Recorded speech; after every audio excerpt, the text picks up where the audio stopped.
All right, let's pick out a record to put on today. So I keep getting these messages about how when you're pregnant, you should put on a song every day for your baby to hear. And I haven't found that one song. It's been a bunch of songs, you know, and a bunch of different playlists and stuff. I'm in this God, what is it called? It's called a music league. But what we do is we pick out a song to every category that's presented. So last week it was 1970s. Sometimes it's like best one hit wonders, etc. Oh, this album right here. This one is a compilation. It's called Forge Your Own Chains Psychedelic or Heavy Psychedelic Ballads. I found this artist called D.R. Hooker. Gosh, where is that? I found this artist, D.R. Hooker, a few years ago, and I bought the album, and I play it every once in a while, and yeah, so it's from 1972, and I get hit up all the time because I posted this on, there's this record collection like database called Discogs where you can post your records that you have. And at the time I started posting them there because I would buy so many duplicates by accident. I had like 4 Harry Nilsson albums of the same exact albums, like I think 4 Wire Pink Flag albums, and sometimes you want a duplicate as a backup, you know, in case one song's scratched or whatever, one for at home to listen and one to play out in public. But the thing is, I kept getting duplicates, more than duplicates, right? So then I started posting on there, and I get hit up about this album so much, about selling it. So I was pretty excited that I got it, and I don't recall even buying it either. So it could have been like a present from someone, you know? Anyway, this compilation is fantastic. For your own chains, it's psychedelic ballads. But I got this just a couple days ago. No, I'm sorry, last week, because I hit up my friend Nick, who works at this record label called Stone's Throw. He was saying that he sold his entire vinyl collection and then just started collecting 45s. And I had just inherited a bunch of 45s from a friend who's moving to Detroit. I went through them and then grabbed the ones that I wanted, but I haven't had a chance to like really dig through all of them, you know, like really play everything. And he goes through them really quickly because he just plays like 10 seconds of each album. And there's hundreds of them, right? So then I hit up, his name's Nick. Yeah, he picked them up, and he was really excited about it. But yeah, he brought over a couple records. So he brought this one, Forge Your Own Chains, which I was really excited about because, like I said, I listened to that compilation for quite a while. And then he also gave me this one right here, this is way before he worked there, he said, and this is kind of like a promotional copy for Stone's Throw, so it's not meant to be sold. It's kind of like for radio play. Love's a Real Thing, the funky fuzzy sounds of West Africa. This, if you watched Life Aquatic, he did all the covers of like the David Bowie songs, and I believe he's Brazilian, so everything's in Portuguese. Not 100% sure, but on this album, yeah, Stone's Throw as well. And Giles Peterson. Is it Giles or Giles Peterson? I don't remember. I met him once at a dinner party, which I thought the dinner party was at his house. It was this beautiful house. And at the time he had he still does, he has this record station or a radio station called Worldwide FM. And at the time I DJ'd. I was one of the DJs there, and I did it for years, and it was a really fun experience. And I actually got a lot of gigs from people around LA listening to that radio station. So that was pretty cool. But anyway, today I want to play Idris Muhammad. Let's see what I have. Idris Muhammad. What's this? No, not this one. Not Isaac Hayes. Idris Muhammad, where are you? There's a song called Lauren's Dance that I adore, and yeah, like I heard it several times, but then I really listened to it, I think in 2018 when I was driving around Mount Washington. And I was driving around to get breakfast somewhere, and I remember that song came on, and then it was my first time really listening to it. Because I always played in the background and stuff, and I really listened to it, and it's a really long song. I put it on, and I remember driving through the mountain, and it was 2018. I was going through a really, I don't know, like the best and worst year of my life, you know? And I don't remember what it was. I think I had just like started going through the process of freezing my eggs, so like very hormonal.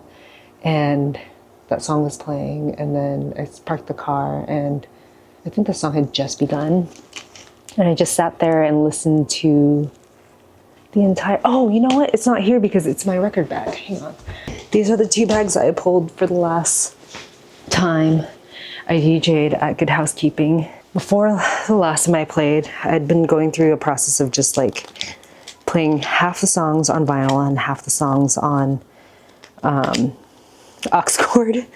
But the last time I went, I decided not to because I wanted to like commit and do all vinyl. And I'm pretty happy with these bags, and that's why I haven't put them back into the rotation here. Anyway, like I said, I remember that Idris Muhammad song popping on, and then I listened to it, and I just like sat in my car and bawled. I was like, wow, this is the most beautiful song. Here it is. Idris Muhammad, Power of Soul. The song is called Lauren's Dance. And every time I listen to it, after that, I kind of get a little bit choked up. And for the remainder of that year, 2018, I think I started running. And so I would put that song on. And, oh yeah, it's 10 minutes and 39 seconds. But I would put that song on, and I would just try to keep running for the entirety of that song. So it starts off pretty slow, and then it picks up midway through. So I would run to the tempo of the song, right? So it starts out pretty slow. So I'd start out with a jog, and then once it picks up, then I would also pick up, ooh, I'm just realizing, oh my gosh, I've never really I've never really looked at this, you know, the words on here. I've played this so many times, I never really looked on here, but Bob James is on keyboards here, and I have, for some reason, when I think of Bob James, I don't think of him being in that that same timing, you know?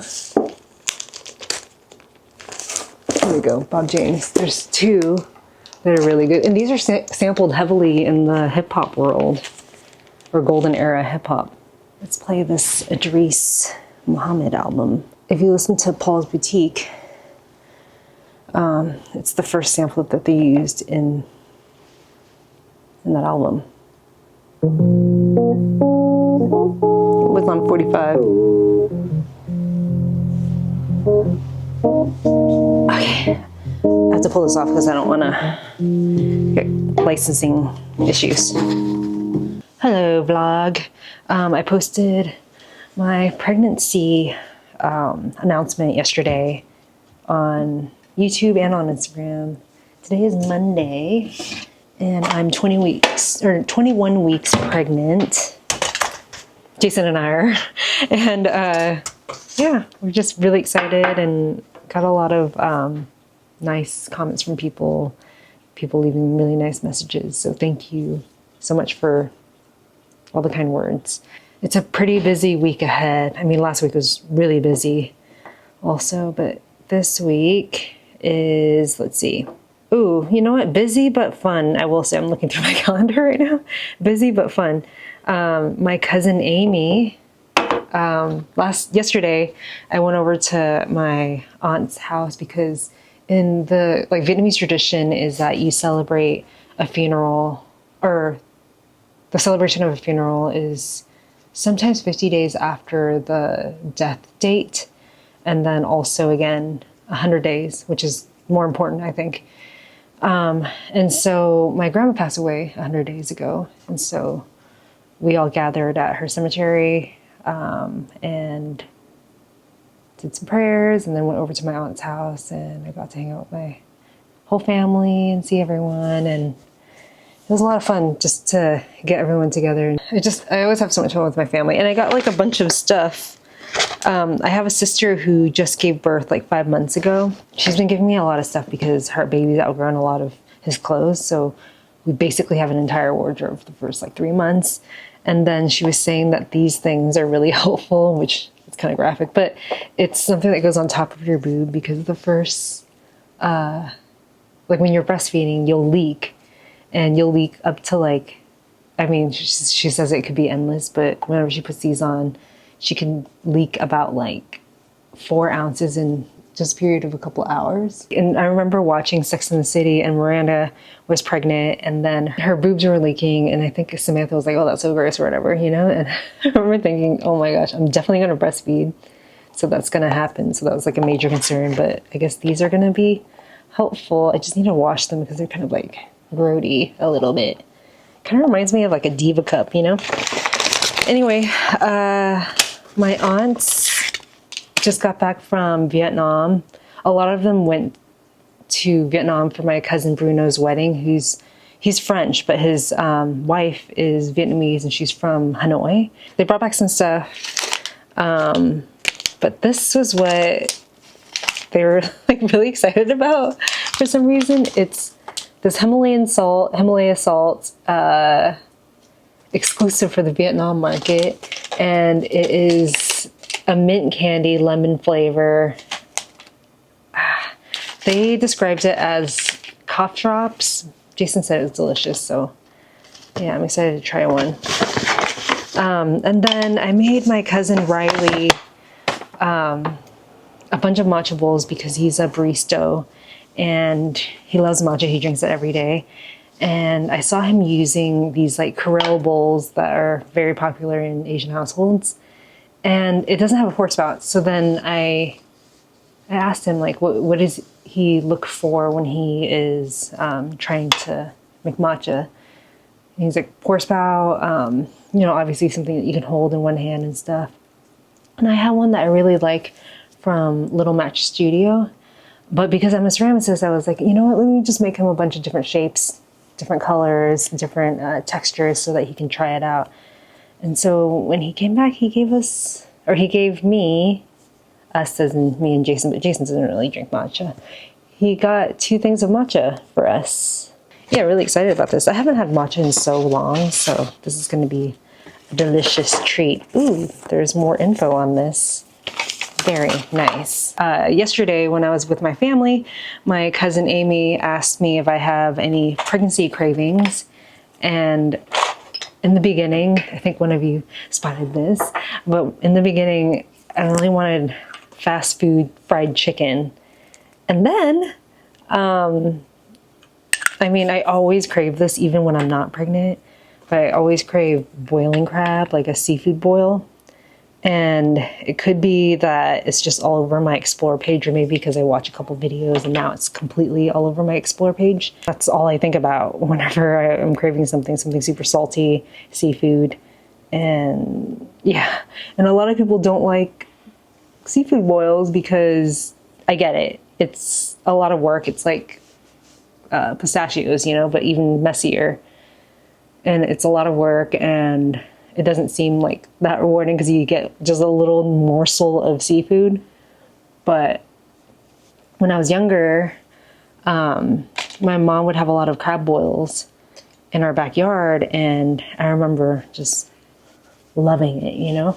So even like a Dungeness crab, like a simply steamed Dungeness crab, and then dipped into lemon juice or even lime juice with a little bit of salt and pepper. Ooh, I think that's perfect. I think that's even better than having it with butter. But yeah, down the line when I got a little bit older, Boiling Crab opened up in Orange County, and my cousin worked there, and yes, we went all the time, and I just crave it all the time. And so that's been my biggest pregnancy craving since. And yeah, so my cousin Amy took some time off this week, and so we're gonna go to this place that's kind of close to where I live.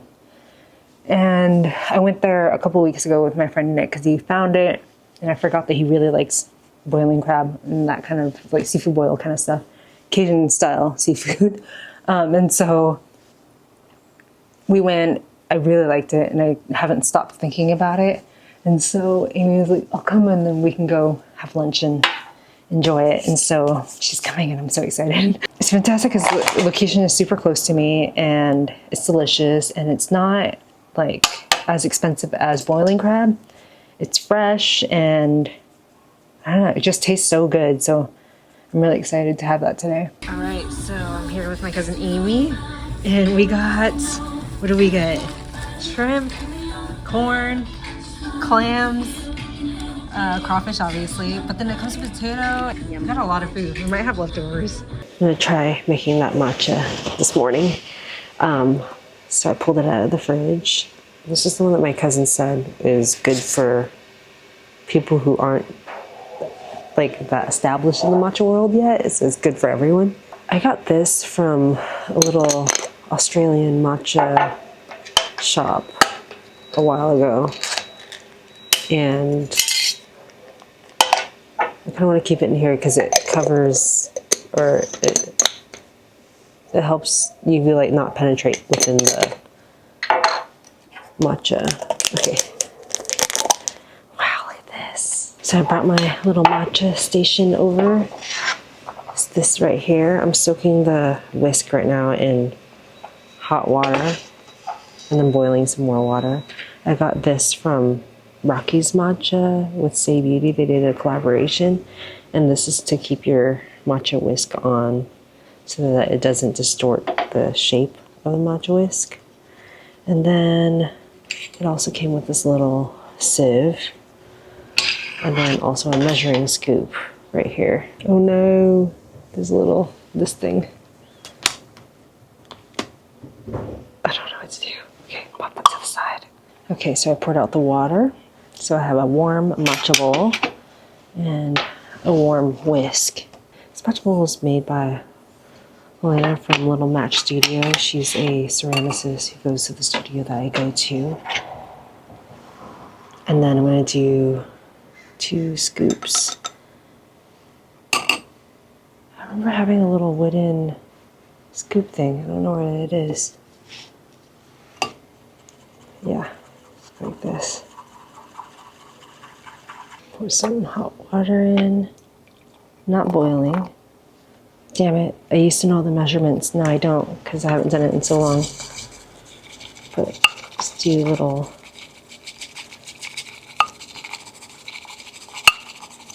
M's back and forth. Create some microfoam. You see that? Kind of bouncy. I got my cup of milk. I ended up finding the wooden scoop, no, bamboo scoop. Anyway, oh shoot, I need to put some maple syrup in here. My cousin said to drink it with a little. Can you grab me the maple syrup? Yeah. Thank you.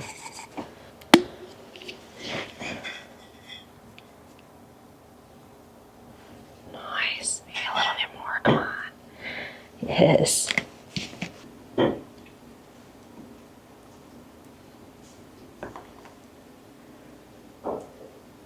Beautiful. Oh, there's so much lushness on here still, so I'm gonna add a little bit of water and just kind of wash it out. Oh, it's so pretty. Wow, what a ritual, right? So many steps, but so worth it, I think. I forgot to grab a spoon, so I'm just gonna use this bamboo. I'm not gonna lie, this is like having a dessert for breakfast. All right, so I'm gonna feed the cats. So what we've been doing is taking a jar like this and then taking some food. This is the brand that Jackson Galaxy, which is a cat guy. He's a cat guy on YouTube, but he recommends this brand. And so do a bunch of other people. What we're doing is taking the cat food and then adding a little bit of water. I usually take 2 cans at a time. And in the beginning, when we tried the sampler pack, our cats really liked these flavors, and that's why we grabbed them again. But then over time, they stopped eating it. Or maybe they would eat just the juices, but not the actual bits. What I do is I blend it up. They like the pate stuff, like the ahi tuna pate. And then they just kind of like stopped eating. See, Sammy's already waiting. Anyway, so we take the 2 flavors and then just whiz them together. It becomes its own little pate, as you can see. I know it looks so gross, but the cats love it. Hey, Sandy. There's the dry food right there, and she's just waiting for her wet food. Okay, sweetness. Jason built this little platform for them to eat from. And he seems to really like it because it elevates their dishes a little.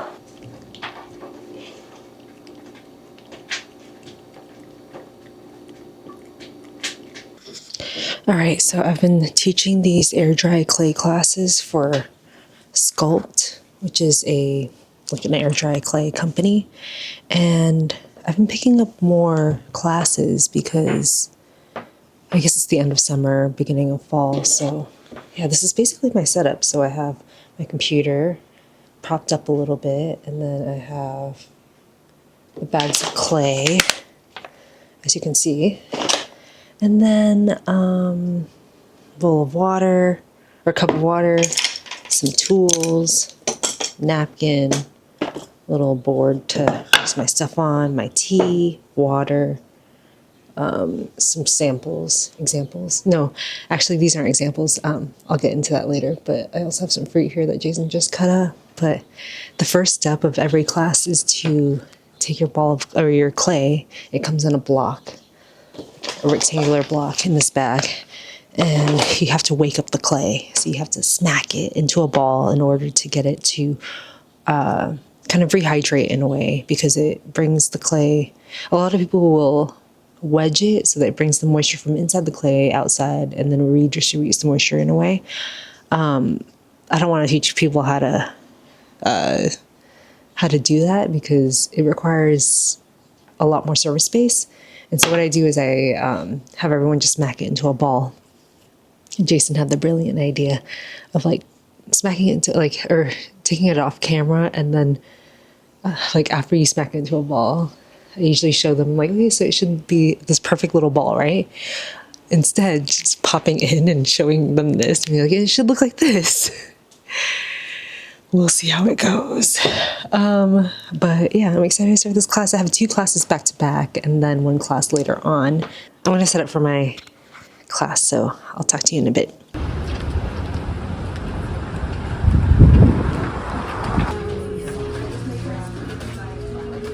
You can.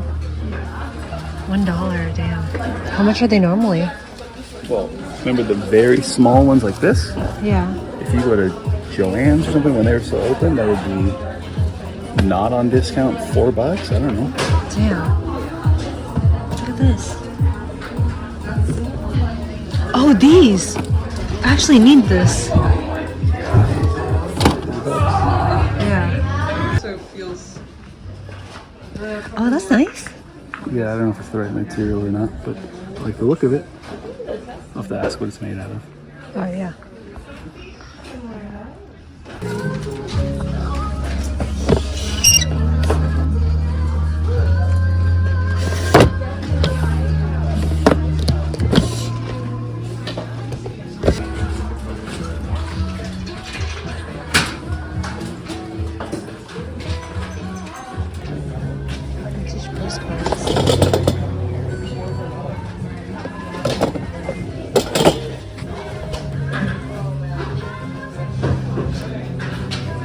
What do you got there, Jason? I'm looking at the elastic. I want the white color, but I think the black one's more elastic. It's going to be underneath the mattress anyway, so it kind of doesn't matter. The white was better. There's not a lot of choices.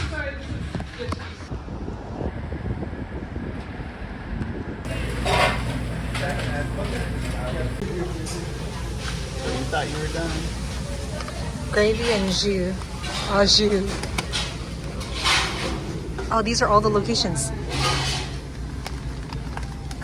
This is the roast beef, and then you have the pastrami, I believe, which is what they're known for. Look at this generous portions of beef.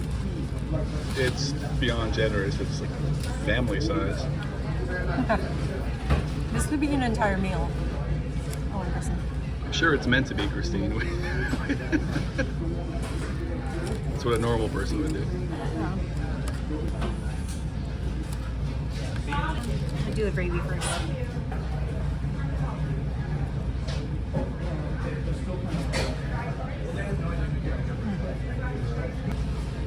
Got pickles and mustard in it too. So, she just showed up, Yeah. not sewing with the cat.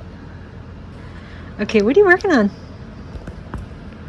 Well, this is the new mattress that I bought for my old baby cradle that my grandpa made for me almost 40 years ago, 38 years ago when I was a kid.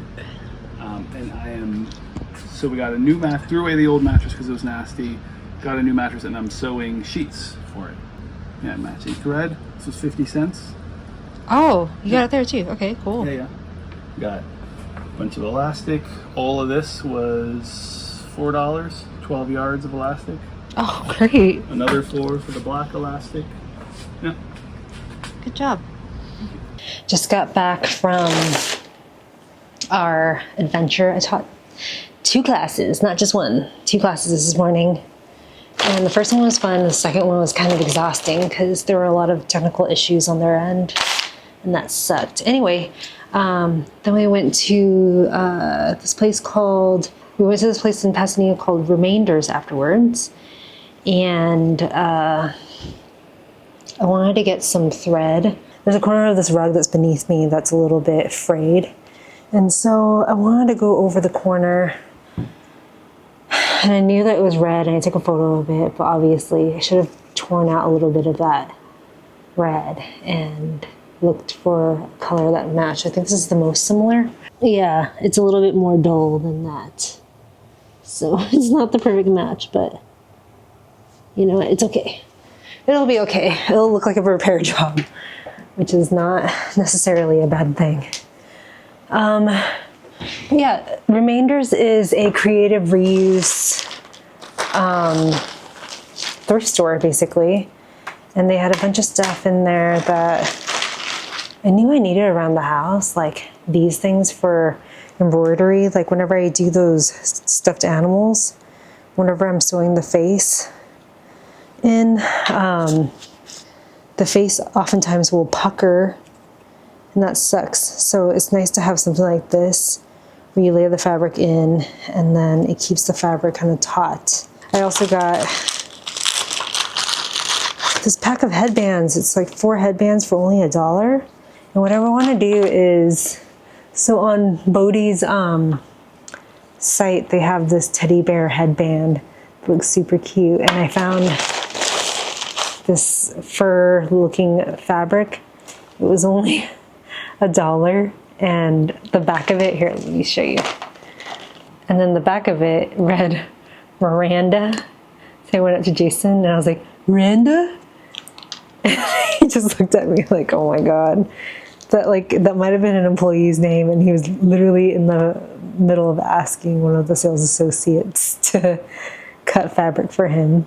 So you can get fabric by the yard there, and they charge you very little for it. Because, yeah, the reason why we went here is because this morning, Jason was looking on a website for fabric to make bed sheets for the cradle that his grandpa built. And as he was looking on there, we were going through different colors and stuff, and I was like, hey, what about Remainders? And he was like, oh yeah, that's right. This was not priced. This was $4. Wow, you know what? This is pretty expensive. I don't think it should be $4. It might be way more elsewhere. But these were 4 for $1, so it's pretty cheap. because usually it's $4 for one like this. Can you believe it? So four for $1, and this is only $1. See, let me show you how big the piece is. I have to wash this before I use it. Oh gosh, did I even finish my sentence? Yeah, so Bodhi has a headband that looks like this material. So I thought it would be kind of funny to make a headband that is that material. So like the headband itself is 25 cents, and then the fabric is probably less than 25 cents. And then you get a headband that looks like a fur headband. I don't even know if it's gonna look good, but either way, that's way less than the couple hundred they're asking for on their website. And this headband right here is a little bit damaged, or there's like some markings on it, so I could sacrifice this. There's a whole section of sewing scissors, which sewing scissors are usually super expensive.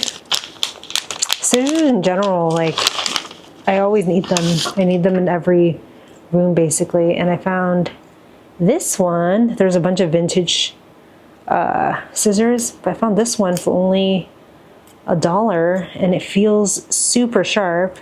Yeah, so that's that. I'm gonna work on the rug and just kind of patch it up before it gets too dark in here. So there's a new meal shop in Highland Park next to a thrift store called Bridge Thrift. I think it's a chain. I'm not 100% sure, but there's more than one location for sure. And I always find really cool things there. I went in and found this, which is a cast iron wok, and it's in incredible condition. The inside looks super clean to me, so I'm just gonna give it a really nice deep clean with some soap, and then lightly season it with probably some avocado oil. But yeah, it seems like the only place that has rust is on the very, very bottom, which doesn't really count to me. Got some steel wool. When you're cleaning a cast iron skillet for the first time, it is totally okay to use a very harsh dishwash or dish detergent, and I'm using Dawn because it's super, super strong. So I'm just putting a lot in and then using the steel wool and just trying to scrub out the seasoning that was there. Ooh, this water is around town. How beautiful is that? I mean, how dirty is that, but also beautiful to see because it's oddly satisfying. So now I'm just letting it heat up on the stove at a very high temp to basically burn off all the moisture and water. You can kind of, I don't know if you can see it on camera, but I can see the water coming out of it through steam. This is very porous because it's cast iron, right? So you want to let it dry up as much as possible. And then from there, you want to use a high temp oil. I actually have this. This is algae cooking oil. It's like a very special cooking oil. It's a neutral, light, little buttery flavor. I've never tried this for seasoning before, but it's got a 525-degree smoke point. Ooh, because there's a little bit of water still at the bottom that I didn't see. Anyway, I washed the inside. It took about 5 different rounds for the soap to turn out clean. And then the outside I only washed 3 times until the soap, the suds came out relatively clean. It didn't matter the outside as much because it's on the inside that counts, the cooking surface, you know? So anyway, I'm doing a light layer of cooking oil on the inside surface, and then I'm gonna also take this and flip it around to the outside too. The bottom often gets neglected because it's not as important. This looks like rust, but it's actually just like the smoky oil, maybe a little bit of rust coming off, you know? But yeah, just got like a thin layer. So I'm gonna set this one aside and then also grab a clean sheet and clean that out. I'm taking this dry cloth, paper towel, to pick up any of the residue that's left behind because I just want very thin layers of oil. The point of doing thin layers is that when you do thick layers, it gets kind of gummy and gunked up, and it just doesn't look and feel so good. So you just want very thin layers all the way. Thin layers of oil all the way around. And then it'll polymerize and create this nice glassy surface. Actually, Lodge cast iron pans don't really get that smooth because they're not polished on the inside, unlike old pans like this one right here, which is like about 100 years old. This is glassy. And it's because they like really took their time to wire brush the inside and like really clean it out, you know? So if you have a Lodge, like a newer pan, it's gonna come a little bit pebbly like this one. However, you do have the option of taking it in to get it wire brush smooth or sandblasted smooth or whatever process you want to make the cast iron smooth. Yeah, you can see it's kind of like brownish silvery. And then when you put the oil on, it will start to deepen in color.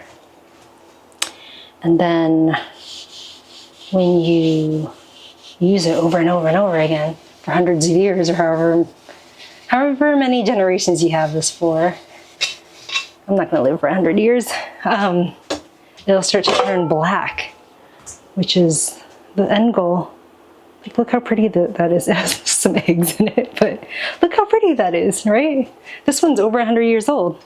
My favorite brand is Griswold, but I always look for the Griswold slant logo, and I found one the other week at an antique mall at Jason's mom's house, or not at Jason's mom's house, but near Jason's mom's house. And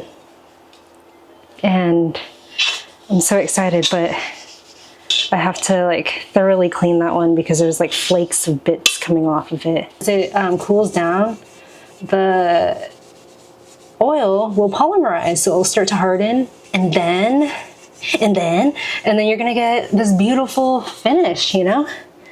And I'm so excited to use this outside because then I can get it super, super hot and then make pad thai in like 2 seconds. Or like fried rice or whatever I want to make. It would only take a couple seconds. I'm trying to get all the nooks and crannies in there.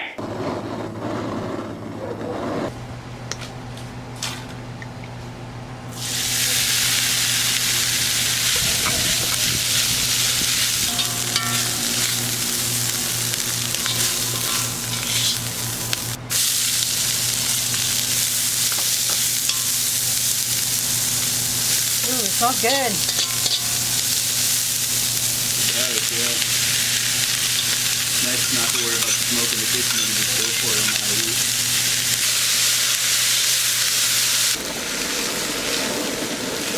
Almost grabbed it.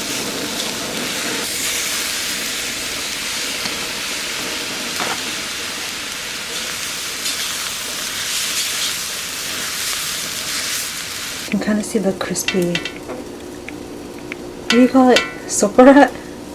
It's like the crispy rice bits. And as we let it sit in here, it's gonna keep cooking the rice. Dang, look at that. We've now moved to the inside of the house. Oh yeah, we've now moved to the inside of the house. Duh. Okay, so that was a very confusing transition.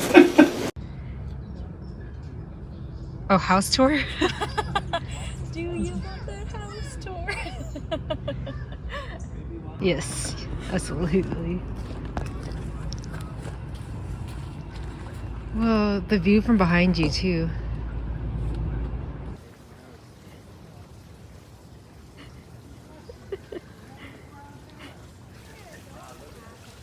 Wow, look at this.